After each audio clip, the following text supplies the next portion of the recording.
Bapa, kami bersyukur untuk pagi hari ini ya Tuhan. Karena kami boleh berada di tempat ini, kami boleh mendengar streaming pada pagi hari ini dimanapun kami berada. Kami bersyukur untuk segala kesempatan yang Kau berikan buat kami.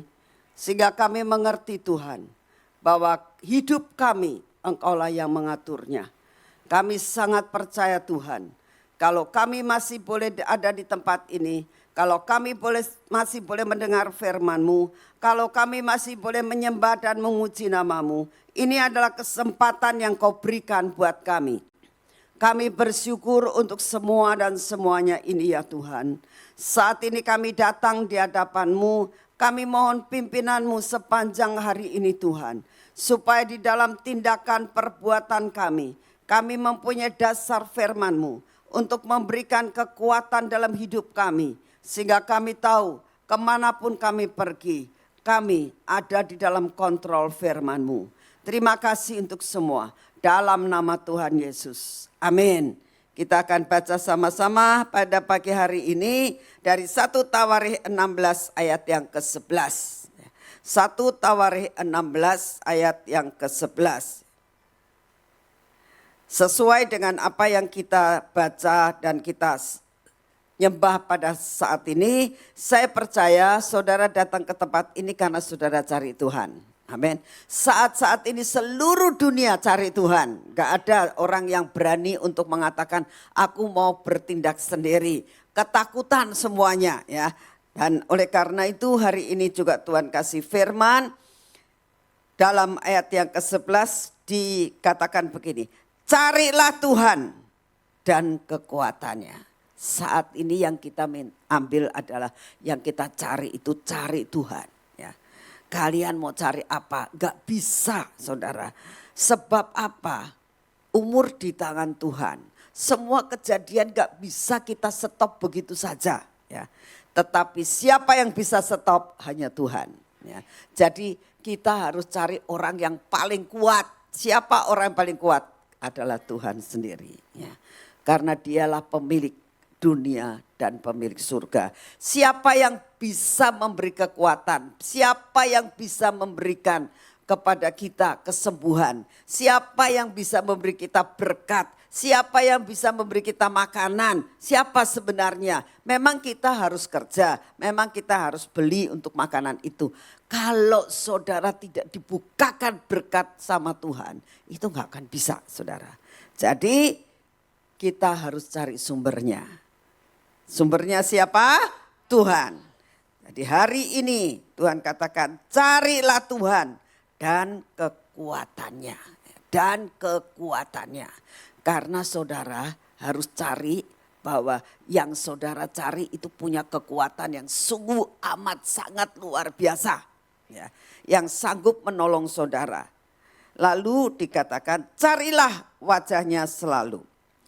Ingatlah perbuatan-perbuatan ajaib yang dilakukannya. Mujizat-mujizatnya dan penghukuman-penghukumannya yang diucapkannya. Saudara,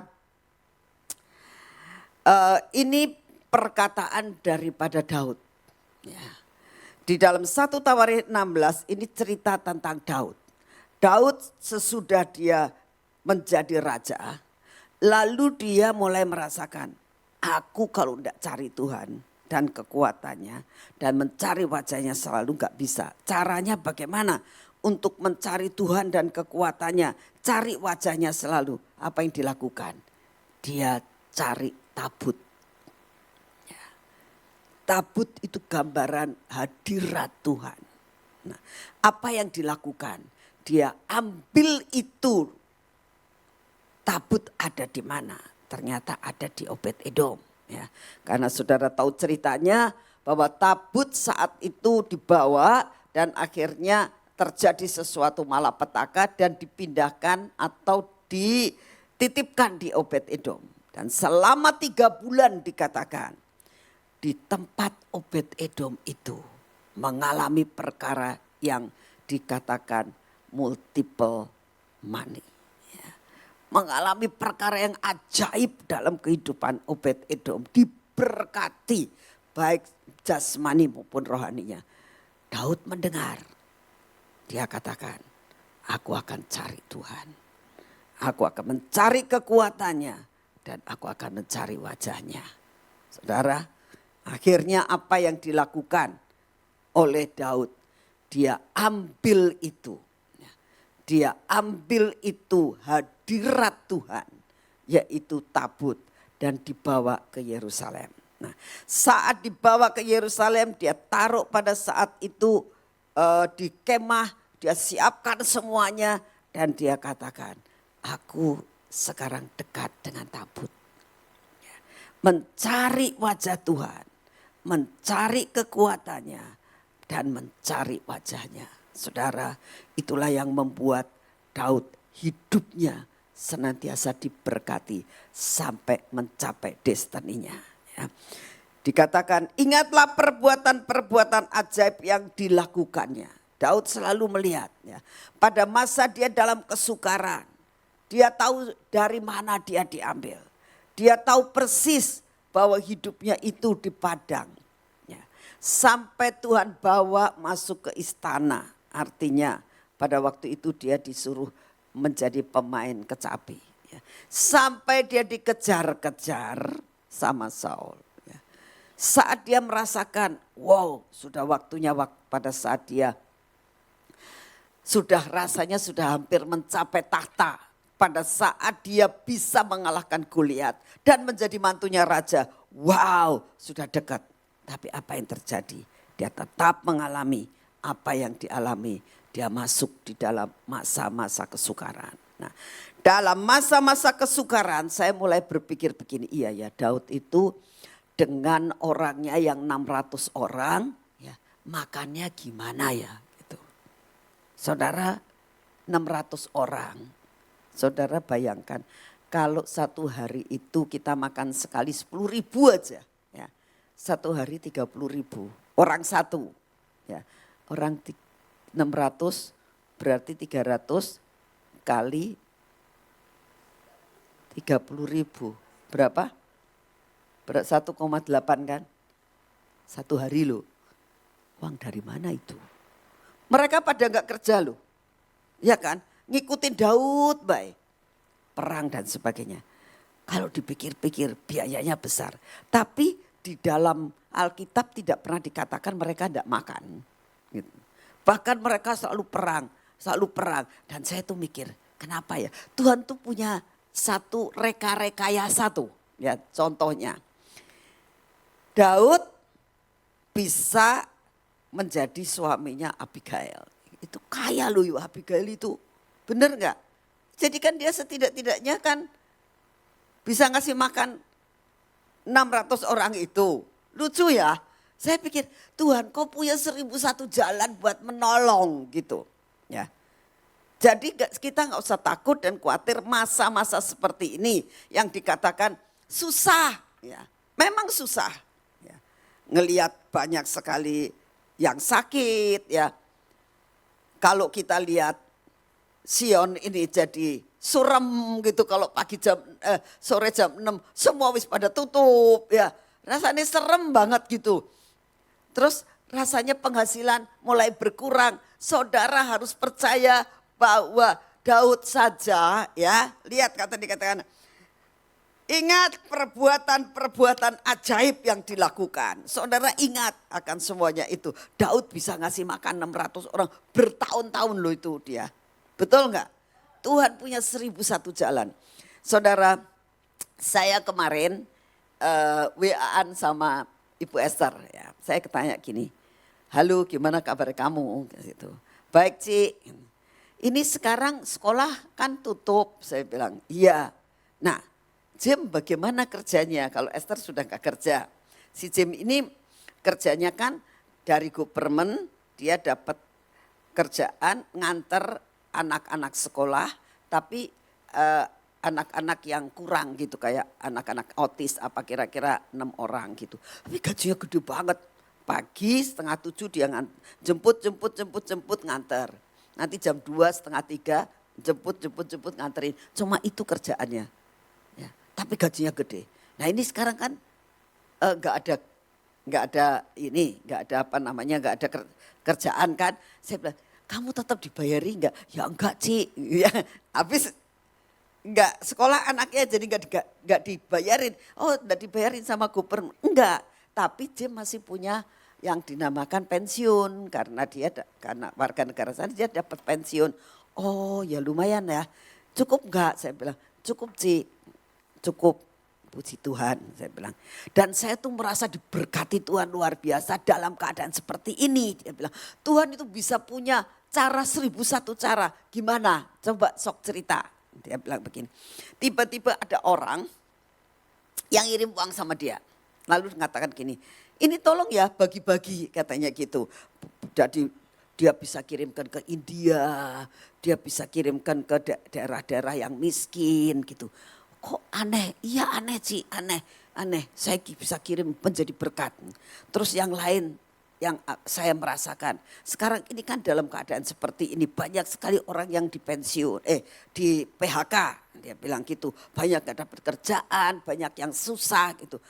Terus dia itu yayasannya itu dapat suatu kesempatan untuk mengambil semua barang-barang gratis yang namanya di food bank. Itu 1 minggu 1 kali setiap hari Selasa.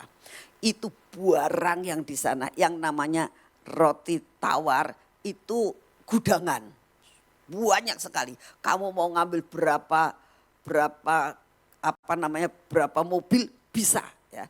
Di sana nih ada roti, ada keju, ada susu, ada daging, ada sayur. Pokoknya hampir seperti supermarket gede tapi gak bayar. Di sana Ci, karena ini keadaan seperti ini dia bilang. Yang nyumbang itu banyak sekali. Sampai sabun, sabun cuci, sabun mandi, shampoo, semua ada. Jadi ya saya tak ambilin semua, tak bagi-bagikan dia bilang. Semua tetangga dibagi sampai ada orang yang datang ke rumahnya dia bilang saya miskin, saya enggak punya apa-apa, dikasih. Setiap hari Selasa dia bagi-bagi roti banyak sekali. Ya, itu rotinya segede gini-gini loh, panjang-panjang gitu. Di sana kan makanannya roti. Itu yang namanya keju, yang namanya mentega, yang namanya siam.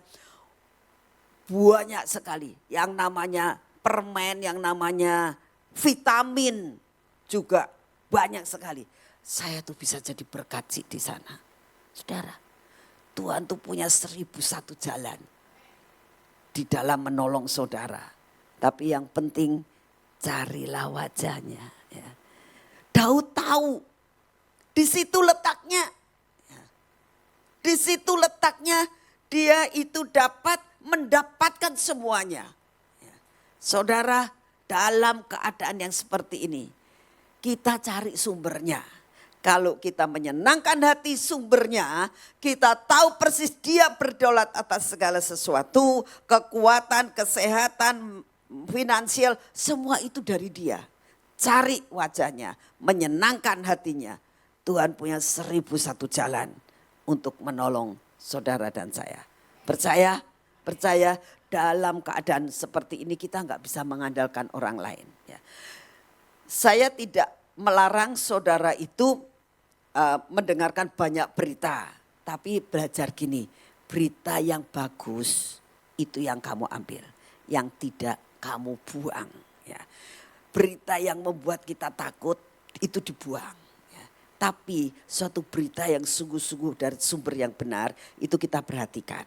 Ya, saya mau sampaikan kepada saudara saat-saat ini, sekalipun kita tahu bahwa rencana untuk melakukan sesuatu yang tidak baik tanggal 18 itu, tanggal 18 itu hari besok ya, akan terjadi sesuatu, tapi saya hanya berdoa supaya Tuhan sendiri yang melepaskan dari semuanya.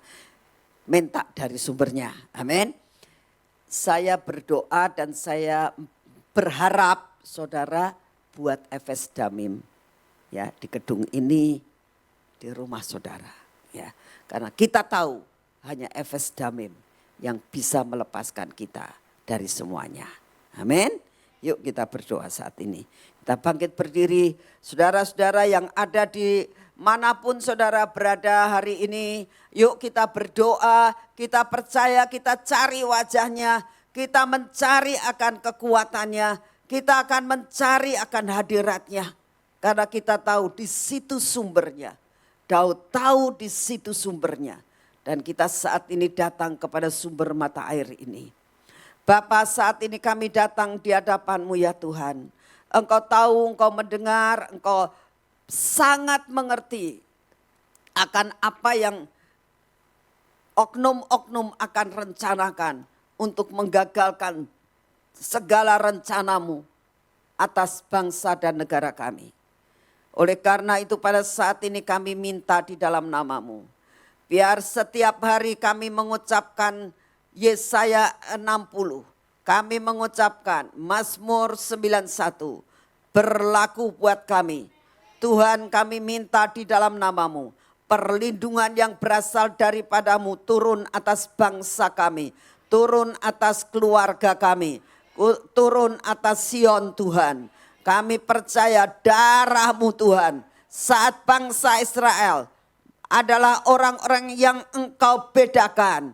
Saat terjadi malapetaka, Engkau lakukan perbedaan, bahwa semua malapetaka, 10 malapetaka yang terjadi di Mesir tidak berlaku buat Goshen. Kami sangat percaya Tuhan, kami akan melakukan bagian kami. Sebagaimana kematian tidak akan masuk kepada setiap keluarga pada saat karena darah-Mu.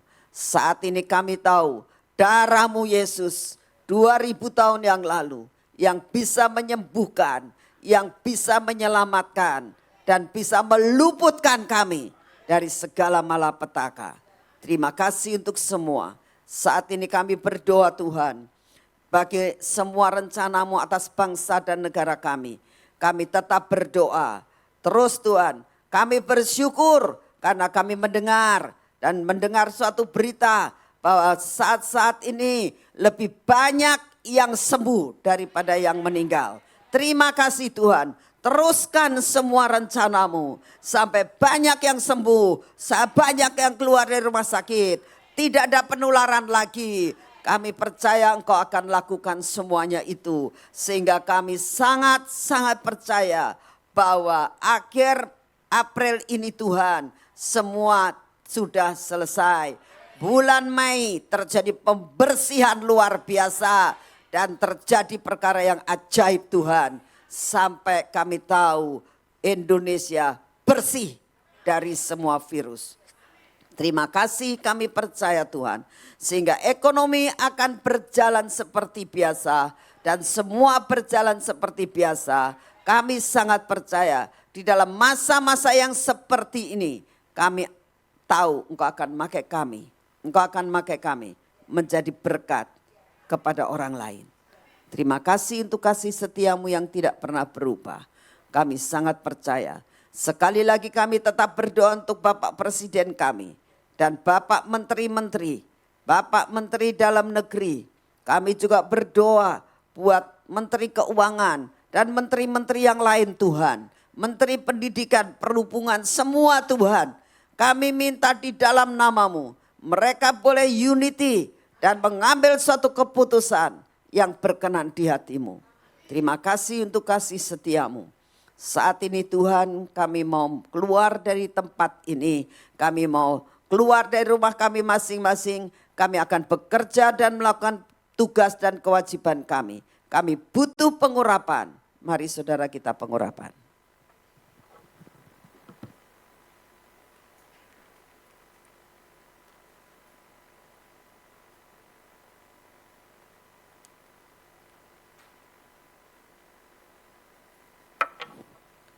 Biarlah pengurapan 10 lapis terjadi atas hidup kami dan keluarga kami. Tuhan, ini mata kami olesi minyak. Telinga kami Tuhan. Dan bibir mulut kami Tuhan. Biarlah ketiga indera kami ini memancarkan kemuliaan-Mu. Biar tiga indera ini mendengar, melihat dan berbicara seperti yang Engkau mau. Dalam nama Tuhan Yesus, biar hati kami melekat terus kepadamu Tuhan. Engkau tutup perkara-perkara yang tidak baik. Engkau buka perkara-perkara yang luar biasa. Dalam nama Tuhan Yesus. Biarlah semua ketegar-tegukan kami, kebodohan kami dipatahkan di dalam nama Tuhan Yesus Kristus. Ini tangan kami. Jadi tangan yang diurapi. Biar tangan kami ini menjadi berkat dan menerima berkat yang daripadamu. Apa yang kami kerjakan hari ini tidak ada yang gagal. Semua diberkati oleh Tuhan. Dalam nama Tuhan Yesus. Biar kaki kami berjalan dalam jalan yang sudah Engkau tentukan ya Tuhan. Sampai mencapai yang dinamakan destiny kami. Sampai hari ini kami terima utuh berkat-Mu Tuhan. Di dalam nama Tuhan Yesus kami berjalan. Amin. Tuhan memberkati saudara semuanya.